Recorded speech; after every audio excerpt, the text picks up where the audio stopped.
Ladies and gentlemen, boys and girls, road ragers of all ages, welcome to a special predictions video for Impact Wrestling Slammiversary 2018. I am the SKFeffect, and I am joined by two good friends not often seen or heard on the channel. One is joining me from before. It is New Age of Pro Wrestling, Brett. Hey, what's up? Thanks for having me on the show again. And then making his official Road Rage appearance in a predictions video, we have TheRedStandard, Cesar. Hello, everybody. What's going on? Your former Wrestling Road Rage Steven Universe Champion is here, and we are here to do some Impact predictions. Alright, and let's pick our first match. Alright, the first match we're going to be talking about is coming from the Knockouts division. It is Tessa Blanchard versus everybody's favorite bunny, Aries. So, Brett, we're going to start with you for this one. How do you feel about this match with the newcomer versus our recently physically intense Aries? I'm gonna throw my bias out the window here, but I think for prediction, I think Tessa is gonna win, even though I want Aries to win, obviously, but I think Tessa's gonna win because she's kind of taken the backseat to Madison Rayne and helped build her back up and give her that sort of like prestigious legendary knockout status. Yeah. So I feel like Tessa needs the win in a way, because in my personal opinion, I think she's going to be the #1 contender for whoever ends up winning the Knockouts Championship match, and she's going to be going right after them. As much as we love Aries, yeah, I feel like it's, Tessa's the new blood, Tessa's the new face. If they're going to keep building her up, she's got to get this win. Standard, how about you? Yeah, I definitely got to agree. The last match, I think everyone was expecting Tessa to win, but of course, Impact got their plans with Madison as the #1 contender, but I do think Tessa does need this win, especially on the pay-per-view. I don't think it really hurts Aries at all, and yeah, I guess Tessa would have to win this one. Alright, so that's three of us. Feel like it's going to be the new knockout. Tessa's going to get the win over Aries. Blame Brett. Also, though, just another side note, like from Backstage point of view, I feel like they were kind of like pumping the brakes a little bit because they brought Tessa in strong, and then now where they just signed her to a 2-year deal, I feel like now they're going to give her a lot more momentum because they know she's secure with them for another 2 years. Oh yeah, and sometimes you need the slow build like that to build up the future champion. I mean, God, how long was the true build for Aries to actually get, good competition, good matches in? For real, though. Alright, and our next match. Alright, and we got a 4-way match featuring Rich Swann, Johnny Impact, Ishimori, and Phoenix. I don't really feel like there's a purpose for this other than to let these four just go at it and showcase what they can do. Can you... Yeah, this one, I think this one's going to be a great match. A couple weeks ago, Swann and Phoenix had this great match that got everyone talking, and you had Johnny Impact and Taiji Ishimori. This one's definitely going to steal the show. So my curiosity, I got to cut you off, my curiosity is we're still acknowledging him as the Bone Soldier. Yeah, it looks like they probably got a deal with New Japan, I guess. Let's say that's Bullet Club. Which, we all know Bullet Club is not all that fine right now. But it was the Gorillas of Destiny that brought Ishimori in and unmasked him, so he might be secure right now.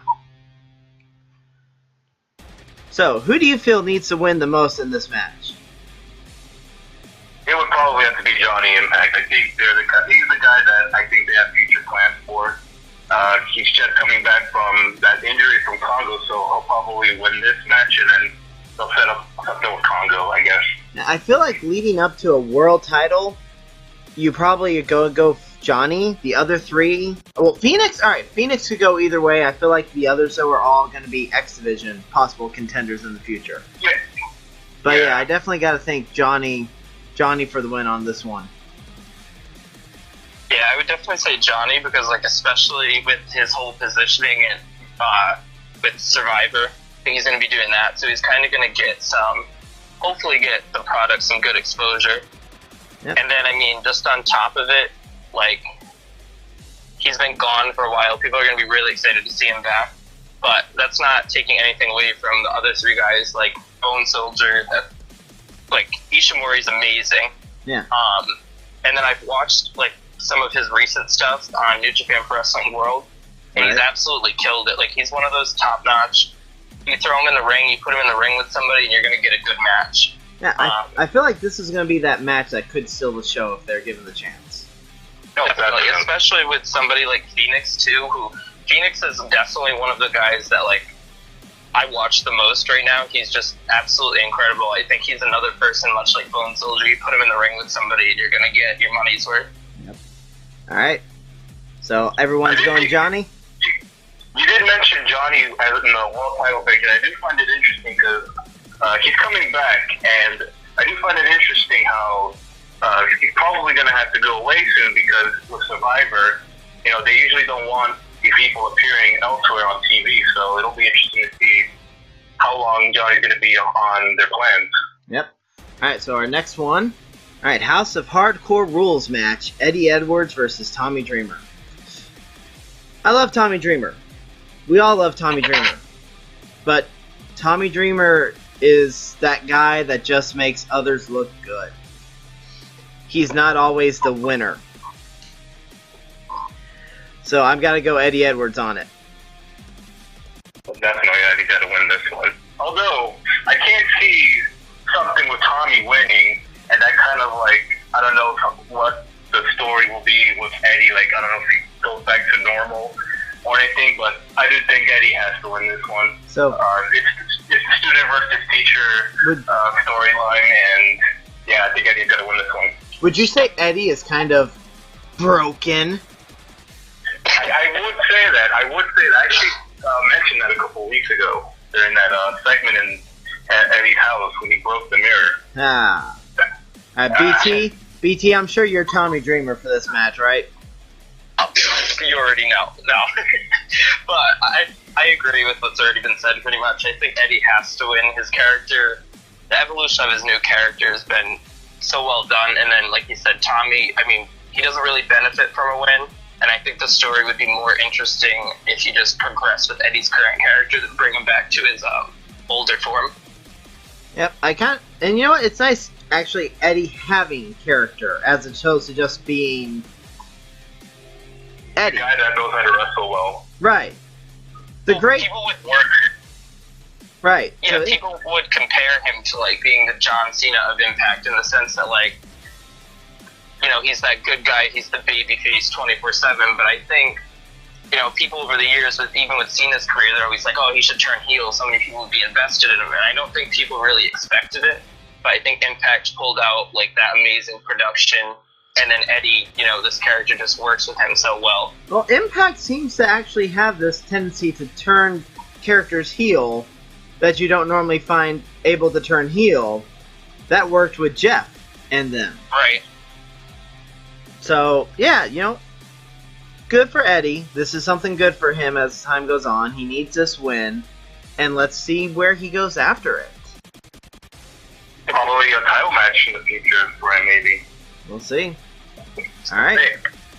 So, next up, perhaps a future title match could be against one of these two guys, Matt Sidell or Brian Cage. I gotta go the Machine.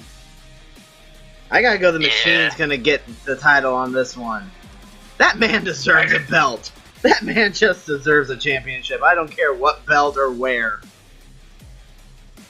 It would certainly make the X Division a lot more interesting having someone of Brian Cage's size in the X Division, and especially it would also make a good story for whoever beats him. It'll definitely help the guy that wins the title. It would help get someone over. If you have Brian Cage going through the X Division as a heel, it would help get over as the babyface whenever someone finally beats him. Remember, the last major heavyweight to really hold the X Division title was Abyss. And when Brian Kendrick was the one that beat him, right? Technically, it was actually Bobby Lashley, the last guy. We're not counting that. Yeah.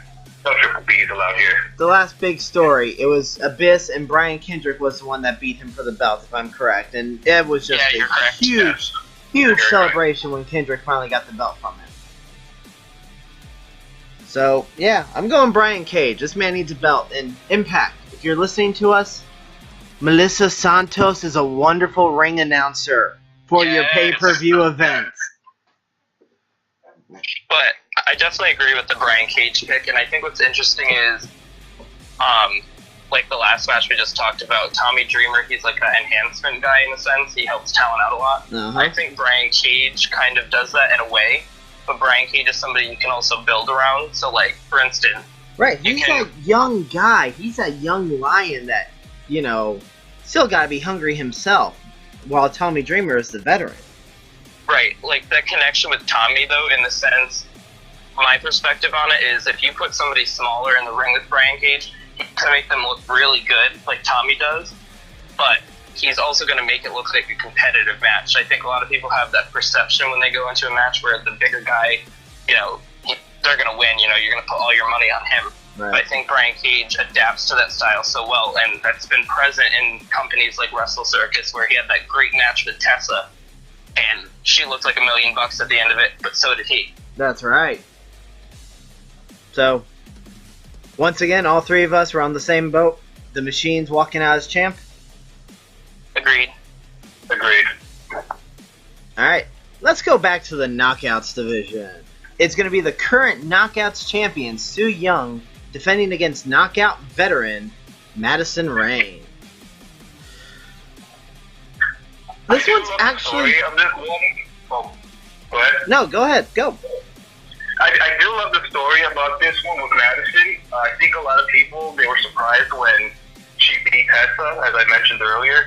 But I do think the story here with one of the more popular knockouts in the company's history, going for her, I believe it's 6th championship. Yep. I think the story that they presented with her, not just winning it for herself, but winning it for her daughter as well. She's grown enough for her to see her mother as the knockouts champion. I think that's been a nice story, but the stuff that they've done recently, it's been pretty, I guess, you know, we mentioned earlier, a little broken cinematography, I guess. Here's one thing extra interesting for the weekend in regards to Madison Rayne. She has a shot to become the Ring of Honor Women's Champion Saturday night. And then Knockouts Champion Sunday night. So if there's a hint of a working relationship between ROH and Impact, could you imagine Madison being double champion? Yeah. That'd be huge. I think... You have seen Austin Aries recently competing on Ring of Honor, so yeah, definitely wouldn't surprise me if it went that way. But just throwing out the prediction, I do think Su Yung's going to win this one. I think the big match for her is going to be defending the title against Rosemary later on when she's ready to come back. Yep. I think a lot of this is going to play off of who wins between Tessa and Allie. If Tessa's able to come off with a victory against Allie, Madison's going to get the win here. If Allie wins, I'm going to say Sue retains, and that pushes on again with Allie versus Sue, and eventually goes to Rosemary. But they could still toss in Madison, getting just even one short reign back in. My heart wants to go with Madison. Yeah, my head says Su Yung. For prediction's sake, I think I'm going to have to go with Madison. I think there's just been so much build around her and a thriving story in a sense. But I also feel like Sue really deserves this win, and she actually needs it because I think her reign as champion has been extremely good from a story perspective. She can absolutely bring it in the ring, and I think on a pay-per-view like this, that's the time to show it. And I think, in a way, it's unfortunate if she does lose the title. But I also do think that there's just so much around Madison right now and so much opportunity. I think they're just going to cash in on it and not pass it up. I think if Madison was to get like a quick win like that, and then Sue gets it back down the road, that's not going to be something that hurts Sue. I don't know. I kind of feel like Sue does need the win here. I just feel like we were talking about the Tommy match. I do think Madison's kind of in this role of Tommy where, you know, necessarily, having to put everyone over, but I just feel like for this match, I just think it is a match for Stu to get a win on the pay-per-view. Yeah, I definitely agree. Plus, like, if you look back when Laurel had the title, that was an unfortunate set of events because everybody knew what was going on with their contract status. So I feel like that put it, like, a kind of belittled her reign in a sense towards the end. But then, like, then you go, we get this new title and everything. And then, like, Allie, like, if you look back to Allie's first reign, I mean, that was absolutely just, I don't even want to talk about it. Yeah. But then the second Allie title reign, there was so much hype around her. She has this new, renewed character. She's a badass in the ring now. She's able to show what she can do. And I just feel like she didn't hold it for as long as she should have. Like, she just got to that point where she was starting to really build up and fill that role as a champion. I think that and then has she to lost do. it from Sue. They tossed in so many new high-profile knockouts. You knew a change was imminent. Alright, so this is the first one. We're all kind of torn on this one, because we can all see it kind of go either way here for them. But let's get to our next match and talk about some tag team titles. Alright, and we have the new LAX versus the old LAX, but one has an old member and one has a new member, and yeah, we'll just go with their calling of LAX versus the OGs. Even though King isn't really an OG. And Conan is technically the OGest OG. Yeah, there's definitely kind of a weird pairing about that with the marketing, the OG. But I do think Conan is kind of important for Santana and Ortiz. He's definitely a great talker. The promo from a couple weeks ago where he revealed that it was King that was the one that attacked him, and the back and forth between those two, it was definitely one of the best segments on Impact in a long time. And yeah, I do think this one, the 5150 Street Fight, is on the same card as the House of Hardcore rules. So I think it'll kind of be interesting to see how they make these two extreme matches kind of differentiate from one another. Although this one, I do expect this one to be kind of like a brawl, while the House of Hardcore has more of a story to it. So yeah, would you look at that? Two extreme matches on the same card. No, technically there's more. There's more than just two extreme matches, because that four-way is going to be no rules. And I kind of feel like Sue and Madison might end up, breaking some rules. But yeah, let's stick with the tag title match. I'm gonna go with the New Blood. I think Santana and Ortiz, they need to have this win and kind of just establish that they are the tag team right now to be in Impact Wrestling. Yeah, I agree. Especially because I don't really necessarily see Hernandez and Homicide staying long term. I just think it's the anniversary show, bringing back one of the more hottest acts on the company's history. So yeah, I do agree. Santana and Ortiz are going to have to win here. In a way, I'm going to say this is kind of, they're not going to bill it as such, but this is a passing of the torch match. This is passing of the title LAX, technically, if the New Blood get the win. Although, I don't think anyone expected Scott Steiner to win the tag title. So, I mean, now that I think about it, maybe I can see the OGs winning and they extend this feud a little bit longer. But I don't know. I can talk about that right now. Scott won the tag titles because they had him drop it within 2 days of that happening. Steiner and Eli. Yeah, as far as the tapings go, they lost As far as the tapings go, they lost the tag titles within 2 days. It lasted longer on air, but it was really short reign, taping wise. Yeah, that tag title was like hot potato in the last taping. It was first on LAX, then it was Eli and Scott, then it was on ZNE, and then it was back to LAX. So it was pretty weird. I gotta say, again, New Blood, LAX, Santana, Ortiz. I feel like they need to be the ones to come out with the win on here, help elevate them some. Yeah, but I do kind of see the OGs winning this one to extend this feud for a little bit longer, much like with Scotty winning the tag title. All right. Well, I would love to see. I think the new version of LAX has to get this win. I think this has to be a one-off. I think you know, LAX, every version of it, I've truly enjoyed throughout TNA and Impact's history. But I think this does have to be a passing of the torch moment. I think it'd be an injustice to take it away from the current champs. But I would love to see, personally, and I know this is kind of an out there prediction, it would be great if they could get Zachary Wentz on a deal and have Desmond and Zachary at the end of the match attack, like whoever wins. Because I think that would set up a feud that's really needed in the tag division right now. And I think that's why they brought back the older generation of LAX, because it's nostalgic. It's important, but I think it does have to be a one-off. I don't think they should drag this out, but I do think for a one-off match, it's perfect. That would be cool. And here's my question. Where's Diamante? Well, how's she going to fit into all this? And if we really want the OGs, where's Salinas? Where's Salinas out there with the OGs? Hopefully at home. Where's Guerrero? There you go. No offense, but I'm sorry. Since the Rebel match, like, let's not revisit it. Oh, God. She doesn't have to get in the ring. I'm sorry, that's terrible. I hate bad-mouthing or saying anything bad about anybody, but after that, I can't help it. Alright, if anyone's watching this, that was New Age of PW Brett that tossed that insult out there to her. Alright, so me and BT are going for New Blood. I will say LAX will win this one, but I can't see the OGs getting this one to extend this feud longer.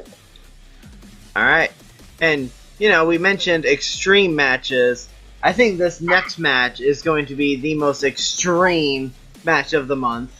It is, on air, the current Lucha Underground champion, Pentagon Jr. versus Sami Callihan. Oh my god, the build-up to this match has been amazing, and that's only me seeing clips of stuff online because, you know, Comcast Xfinity screwed up Pop TV and I don't have it anymore. But, yo, this build, like Sami dressing as Pentagon, trying to rip the mask off Phoenix. I have loved just every highlight of this feud. Yeah, it's been tremendous. Well, the feud started. When did it start? It started at the last tapings, I believe, when it was Phantasma and Pentagon. Well, Phantasma was getting unmasked, and Pentagon, trying to keep Phantasma's identity, came to rescue him. And then after that, Pentagon had his mask ripped by Sami Callihan at the PCW show. Yep. And that led to, you know, the segment that Steven was talking about, the Phoenix attack.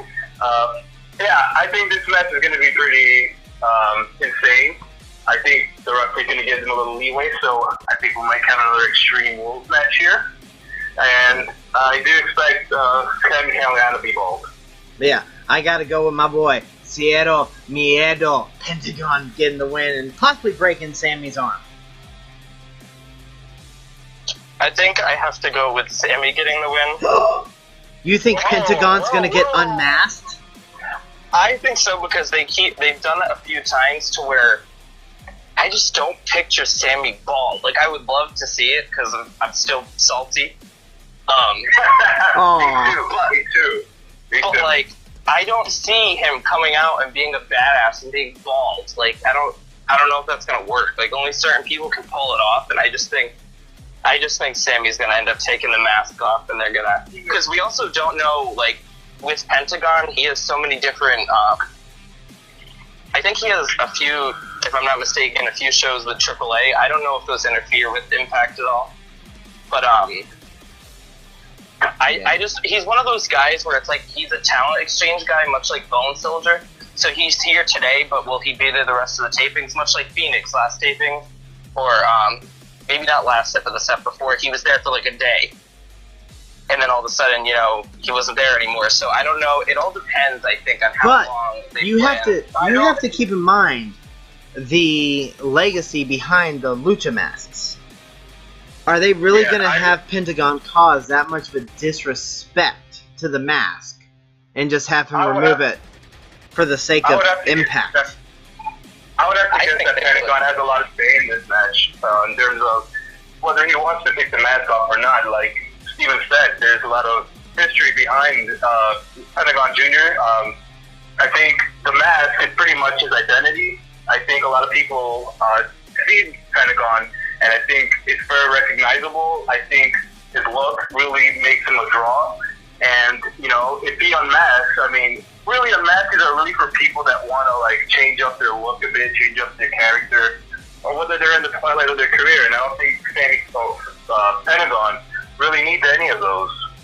I think it's a big change for either person, whoever loses, like, in the sense that, like, if you rip off Pentagon's mask, that is a huge sign of disrespect to, like, the lucha wrestling style and the history of it. But then, if you make Sami bald, like, he's a long-term investment for the company. I think Sami's going to be a crazy bald man. Sami's going to be a crazy bald man. I can't Especially if he, like, grows out a beard. If he grows out a beard, I mean, maybe. I know, but I just can't see him bald. Like, I would love to see it, and I think this Sunday we do see him bald, but I don't see it. All right, so we got 2 Samis losing, and we got 1 Sami winning. All right, that brings us to the last one, and the Slammiversary main event: the belt collector, Impact Wrestling champion Austin Aries versus Moose, Mr. Impact Wrestling. I'm torn either way. I could see either man walking out of here with the championship. For me, for this one, I kind of have to look at the future in terms of whoever wins this match, who are they going to be facing next. With Moose, you have a lot of options there with Austin Aries. You could do a rematch with him. There's Kongo Kong you could do, maybe. There's Sami Callihan. A couple weeks ago, they kind of teased some tension between Eddie and Moose, so I think that could also be a way to go. With Austin Aries, it's kind of like he pretty much beaten everybody on the roster, I feel. He's beaten Johnny Impact, he's beaten Matt Sidell, he's beaten Pentagon Jr., so I don't know, maybe this could be time for Moose to win the championship, although I can't see maybe Austin keeping this one. Yeah, I mean, Moose was traveling around as the grand champion. You know, he was Mr. Impact Wrestling for that one. And he wears that title proudly. The one thing that Moose has against him is kind of his promo. I don't really think Moose has that good of a promo in him. More so the delivery.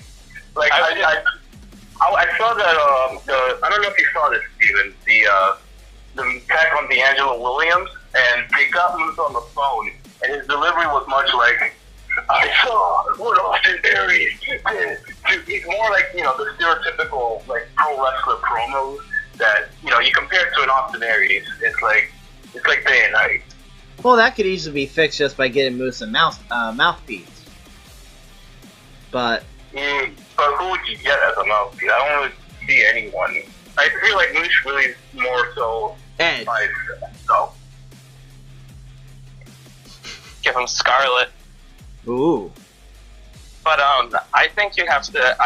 For me personally, I think I have to go with Moose because I mean he's built up this whole moniker as Mr. Impact Wrestling for so long now. He's come up with innovative gear every pay-per-view. He's one of the guys that I think really stepped up his game. For a while there, I think there were certain parts that the roster, you know, going through all these changes, I think he was one of the positive guys that was like, you know what, no, like, we're with this company and we're gonna, you know, be ride or die. We're gonna take this company to the next level. And I think he started to look out and see different little things like what can he do with his gear? What can he do with, like, monikers like that?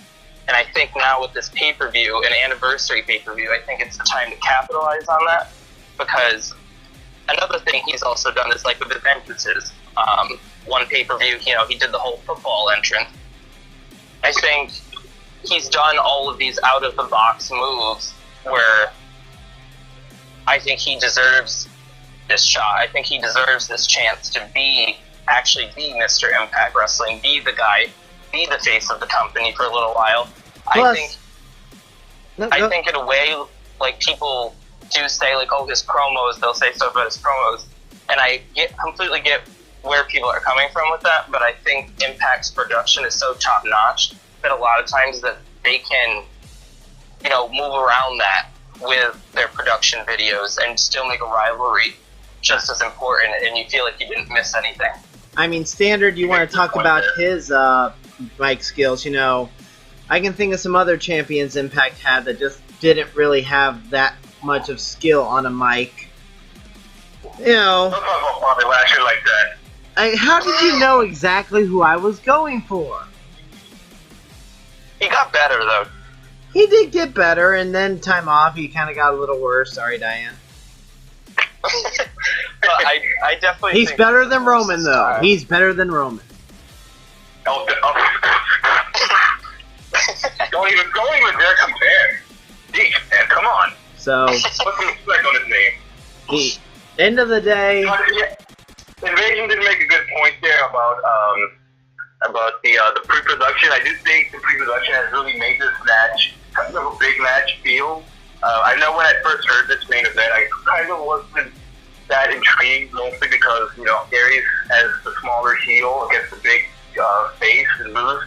But I did think the backstage pre-production stuff has been really good. I think the angle with D'Angelo Williams last week was pretty good as well to get Aries more heat as a heel. And yeah, I do think Moose is going to have to win this one. Especially considering like Austin Aries, I don't necessarily know what his contract status is right now. I believe he's a free agent, so yeah, it would kind of depend on that as well. Here's my say for it is, you know how I feel about, you know, people from another company just coming in and they get the belt like that. Well, Aries was already an Impact guy. Aries was, but Aries was gone and he was another company's guy for a while. Meanwhile, Eli Drake was there. Eli Drake was actually doing a great job as world champion. Yes. Aries comes in, boom, within a promo-turned match, and a very short match at that, Aries is suddenly the Impact champion. Yeah, I do agree with that. I think so, sometimes they get overly excited over a free agent. Alberto! But, yeah, that guy. I have to say, Moose earned this shot. Moose has earned this opportunity to get to show he can be the Impact Wrestling champion. Right. Yeah. And I think Kevin Sullivan and the rest of the production team, they're a bunch of friggin' wizards. Like, they literally can whip up a video in, like, seconds, it feels like. And I'm just, like, watching it, just amazed. You can, they can literally take a match and a storyline that, you know, maybe hasn't been the best, and they throw up a video, and you know right away that you're going to become invested once the video's over. Yep. It's interesting you mentioned that because I don't know if you guys noticed, but Austin Aries, the promo with D'Angelo Williams last week, that was actually his first, like, in-arena appearance since, I believe, May 31st, when he beat Pentagon for the title. So he hasn't been, like, in the arena for, like, a couple of weeks on television. So, you know, that's to continue what Invasion said, like, yeah, like, they do a really good job of, you know, using backstage, like, pre-taped interviews to kind of keep things going without having to rely on a guy having to go out and cut a promo. Well, I'm about to say, that's what happens when you film so much stuff in a short amount of time. You rely on that backstage footage to help fill it out. But I just think it enhances it. It does, because they do a really good job with it. And like they've done with the Su Yung and Madison, you know, final deletion type stuff outside the ring, and Eddie and Sami and Eddie and Tommy. All of this helps get you invested. All of this helps get you involved into it. Yeah, you mentioned the final deletion. Like, I mean, you look at the other company with Matt and Bray. Like, every week they're in the same spot, like in that backstage little area, that dark room. And you don't really like connect. Like, you don't connect it like you used to at the Hardy household. But that's a different universe. That's a different. You know, let's stick with it. Let's get our. You know, we're up at times here. Let's get it down. Moose is my pick to win the Impact Wrestling Championship. I do agree. Moose is going to win. Yeah, Moose is my pick for sure. He deserves it. Alright, that's going to close up this video. I want to thank TheRedStandard and BT Invasion for joining me for this. Thank you for having us on. Yeah, thank you for having me. Everyone, be sure to check out however you can Fight at pay-per-view, whatever method you have to watch it. Check out Slammiversary. There's some promising matches on here. Let's just see how well they can deliver. And we'll see you next time.